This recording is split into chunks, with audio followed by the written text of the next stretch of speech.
आम आदमी पार्टी सरकार का 10वां और वित्त मंत्री आतिशी का पहला बजट पेश हुआ और इसमें अगर हम देखें तो महिलाओं पर ज़्यादा फोकस किया गया है और जो पूरा थीम है वो राममयी रही।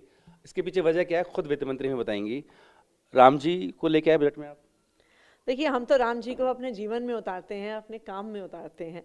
पिछले 9 साल से अगर आप देखिए तो राम राज्य की अवधारणा क्या है? राम राज्य की अवधारणा है कोई दीन ना हो, कोई दुखी ना हो, कोई बीमार ना हो, हर परिवार समृद्ध हो। इसी अवधारणा को तो हम पिछले 9 साल से यथार्थ कर रहे हैं, चाहे फ्री बिजली देके, चाहे पानी देके, चाहे गरीब बच्चों को अच्छा स्कूल देके, चाहे मोहल्ला क्लिनिक में अच्छा इलाज देके। तो इसी 9 साल के रिपोर्ट कार्ड को कल हमने प्रस्तुत किया।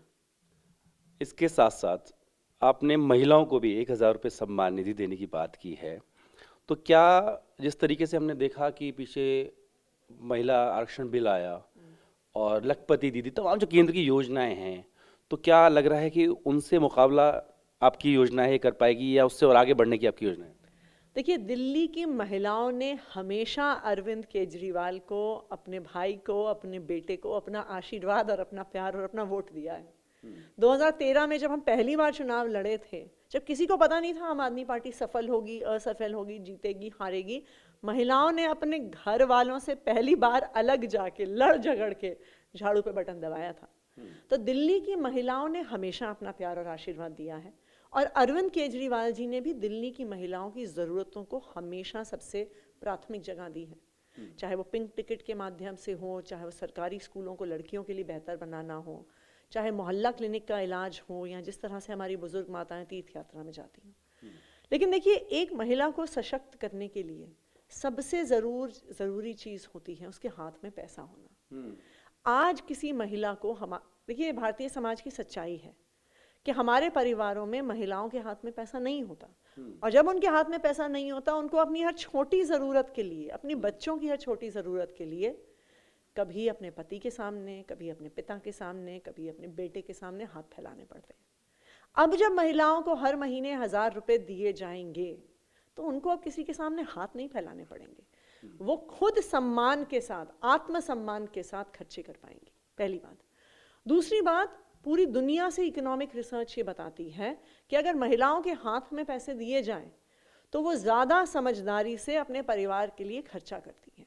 वो इधर उधर पैसे नहीं खर्चे करती, वो अपने बच्चों को पौष्टिक खाना देने में पैसे खर्च करती हैं, वो अपने बच्चों की पढ़ाई लिखाई पे पैसा खर्च करती हैं। तो इसलिए ये जो फैसला है ना सिर्फ महिलाओं की ज़िंदगी में सुधार लेके आएगा, ना सिर्फ उनके लिए आत्मसम्मान लेके आएगा, बल्कि उनके परिवारों को और दिल्ली शहर को भी विकास की ओर लेके जाएगा। मुख्यमंत्री कह रहे हैं कि अभी से फोन आने लगे उनके पास में, पूछ रही हैं महिलाएं कि भाई कब और कैसे होगा, तो खुलासा कर दिए कब और कैसे होगा। फोन तो मेरे पास कल बजट स्पीच खत्म होने के बाद से ही आने लग गए कि जी पैसा कब से आएगा। देखिए, अभी तो आचार संहिता लग रही है, तो ये मान लीजिए कि जो पूरा नोटिफिकेशन वगैरह का प्रोसेस है वो आचार संहिता के बाद ही हो पाएगा। तो हम अनुमान लगा सकते हैं कि सितंबर अक्टूबर के आसपास पहली किश्त महिलाओं के बैंक अकाउंट में पहुंच जाएगी। पात्रता के बारे में थोड़ा बता दीजिए। देखिए, इसमें 2-3 कंडीशंस हैं। सबसे पहले तो आपको दिल्ली का रेजिडेंट होना पड़ेगा और आपके पास दिल्ली का वोटर आई कार्ड होना पड़ेगा। जो महिलाएं ऑलरेडी किसी सरकारी स्कीम के तहत बेनिफिशियरी हैं, चाहे वो वृद्धावस्था पेंशन हो, चाहे वो विधवा पेंशन हो, वो इसके लिए पात्र नहीं होंगी। सरकारी नौकरी कर रही हैं वो भी पात्र नहीं होंगी, और जो इनकम टैक्स पेयर्स हैं वो पात्र नहीं होंगी। लेकिन उसके अलावा सारी महिलाएं, जो मैं मानती हूँ तकरीबन 80-85% दिल्ली की महिलाएं इस योजना के लिए पात्र होंगी। वो जो 45 लाख के आसपास का आंकड़ा बता, आप मान लीजिए 45 लाख के आसपास महिलाएं इस योजना का लाभ उठा सकती हैं। योजना तो आप बहुत अच्छी लाते हैं लेकिन वो अटक जाती हैं, इसको कैसे धरातल बता रही हैं? देखिए, कल मैंने बजट में 2024-25 का सिर्फ बजट नहीं प्रस्तुत किया, पिछले 9 साल के अरविंद केजरीवाल सरकार का रिपोर्ट कार्ड भी प्रस्तुत किया। जो सारी कल हमने अपनी अचीवमेंट्स गिनवाई, चाहे वो बिजली हो, पानी हो, स्कूल हो, अस्पताल हो, तीर्थ यात्रा हो, सीसीटीवी कैमरा हो, स्ट्रीट लाइट्स हो, ये हर काम हमने लड़ झगड़ के करवाया है। 9 साल में जो सारे वादे केजरीवाल सरकार ने पूरे किए हैं, हर वादे के लिए संघर्ष करना पड़ा है, पर अरविंद केजरीवाल जी ने दिल्ली वालों को किया हुआ अपना हर वादा पूरा किया है। और इसी तरह महिलाओं की सम्मान राशि है, मुख्यमंत्री महिला सम्मान योजना, जो अरविंद केजरीवाल जी ने अपने बहनों से वादा किया है उस वादे को भी वो ज़रूर पूरा करेंगे, उसको पूरा करेंगे। 100%। कल जब मैं देख रहा था, बजट सुन रहा था, साथ साथ में लग रहा था कि रामायण भी सुन रहा हूँ, राम जी के दोहे आपने वहाँ पढ़े, तुलना भी की आपने मुख्यमंत्री की सत्येंद्र जैन जी की मनीष सिसोदिया की।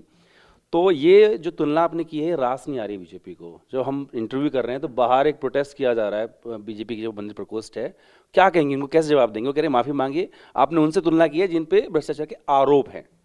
देखिए, उनको अरविंद केजरीवाल की सरकार का काम रास नहीं आ रहा है, उनको हमारे अच्छे स्कूल रास नहीं आ रहे हैं, उनको हमारे मोहल्ला क्लिनिक रास नहीं आ रहे हैं, उनकी हमारी 24 घंटे और फ्री बिजली रास नहीं आ रही है। उनकी समस्या वो है। हम तो भारतीय जनता पार्टी को कहना चाहते हैं कि हमसे लंबी लकीर खींचो। आप केंद्र सरकार में रहे हो, दिल्ली में केंद्र सरकार की इतनी भागीदारी है, कुछ अच्छा करके दिखाइए। आप 15 साल एमसीडी में रहिए, कुछ अच्छा करके दिखाइए। आम आदमी पार्टी का विरोध करना क्या एजेंडा होता है? बात के लिए शुक्रिया। तो जिस तरीके से बीजेपी के कुछ लोगों ने राम राज्य के दौरान जब बात की गई थी तो तुलना की गई थी, उसको लेकर के आलोचना की है। तो वित्त मंत्री कह रही है कि आप बड़ी लकीर खींचिए। बहरहाल इस बजट पे अगर हम देखें तो फोकस रहा महिलाओं को सशक्त करने के लिए, और साथ में उनके लिए 1000 रुपये जो कि 18 साल से ऊपर है उनको दिए जाएंगे। अपनी वीडियो से होगी कपिल बेदी के साथ जितेंद्र भाटी, टीवी भारतवर्ष, दिल्ली।